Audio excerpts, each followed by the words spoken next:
இன்று உலக சக்தி நாடாக இருக்கும் யுனைடெட் ஸ்டேட்ஸ் 1700க்கு முன்பு எப்படி இருந்தது தெரியுமா? ஆசியாவில் இருந்து மக்கள் பெரிங் லேண்ட் பிரிட்ஜ் வழியாக அமெரிக்காவுக்கு வந்தார்கள்.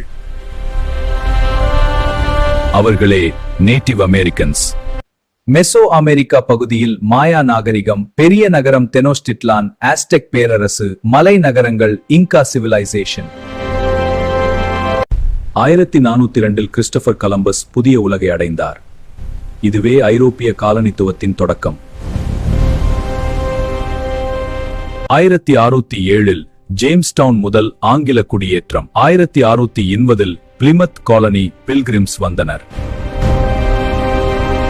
ஆப்பிரிக்காவில் இருந்து அடிமைகள் கொண்டு வரப்பட்டனர். அமெரிக்க சமூகம் மாற்றமடைந்தது. இந்த நிகழ்வுகள் தான் பின்னர் யுனைடெட் ஸ்டேட்ஸ் உருவாக வழி அமைத்தது. வரலாறு தெரிஞ்சாதான் நாளை புரியும்.